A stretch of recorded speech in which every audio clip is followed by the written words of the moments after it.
అందరికీ వందనాలండి. మొదటి తిమోతి పత్రిక 6వ అధ్యాయాన్ని చదువుకుందాం. దేవుని నామమును ఆయన బోధయు దూషింపబడకుండానట్లు దాసత్వమును కాడి క్రింద ఉన్నవారందరూ తమ యజమానులు పూర్ణమైన ఘనతకు పాత్రులని ఎంచవలెను. విశ్వాసులైన యజమానులు గల దాసులు తమ యజమానులు సహోదరులని వారిని ధృవీకరింపక తమ సేవాఫలం పొందేవారు విశ్వాసులను ప్రియుడనై ఉన్నారని మరీ ఎక్కువగా వారికి సేవ చేయవలెను. ఈ సంగతులు బోధించుచు వారిని హెచ్చరించుము.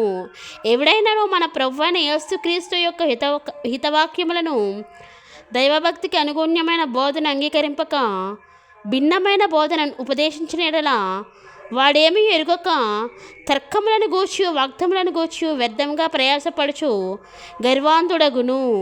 వీటి మూలముగా అసూయ, కలహము, దూషణలు, దురానుమానములను, చెడిపోయిన మనస్సు కలిగి సత్యహీనులై దైవభక్తి లాభసాధనం అనుకున్న మనుష్యుల వ్యర్థ వివాదములను కలుగుచున్నవి. సంతుష్టి సహితమైన దైవభక్తి గొప్ప లాభసాధనమై ఉన్నది.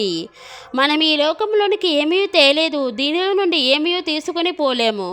కాగా అనవసరములు గలవారమై ఉండి వాటితో తృప్తి పొంది ఉందుము.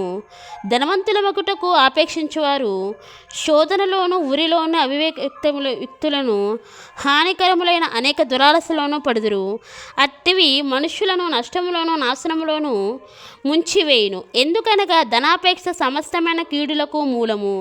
కొందరు దానిని ఆశించి విశ్వాసము నుండి తొలగిపోయి నానా బాధలతో తమ్మును తామే పొడుచుకుండ్రి. దైవజనుడా, నీవైతే వీటిని విసర్జించి నీతిని, భక్తిని, విశ్వాసమును, ప్రేమను, ఓర్పును, సాత్వికమును సంపాదించుకున్నటకు ప్రయాసపడుము. విశ్వాస సంబంధమైన మంచి పోరాడుము. నిత్య జీవమును చేపట్టుము. దాని పొందుటకు నీవు పిలువబడి అనేక సాక్షుల ఎదుట మంచి ఒప్పుకుంటివి. సమస్తమునకు జీవాధారకుడైన దేవుని ఎదుటను పొంతి పిలాతునంత ధైర్యముగా ఒప్పుకొని సాక్ష్యమిచ్చిన క్రీస్తు యేసు ఎదుటను మన ప్రభువైన యేసుక్రీస్తు ప్రత్యక్షమగు వరకు నీవు నిష్కలంకముగాను అనింద్యముగాను ఈ ఆజ్ఞను గైకొనవలనని నీకు ఆజ్ఞాపించుచున్నాను.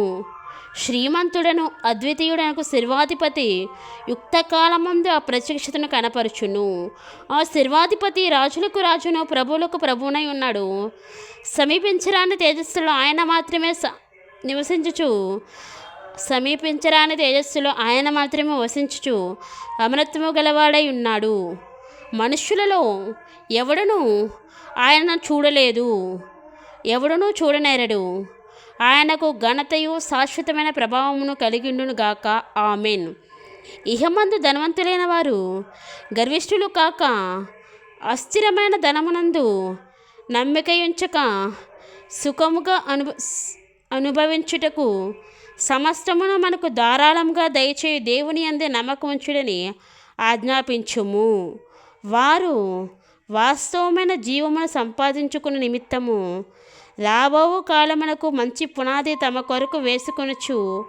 మేలు చేయువారును, సత్క్రియలు అను ధనము గలవారును, ఔదార్యము గలవారును, తమ ధనములో ఇతరులకు పాలిచ్చేవారునై ఉండవలనని వారికి ఆజ్ఞాపించుము.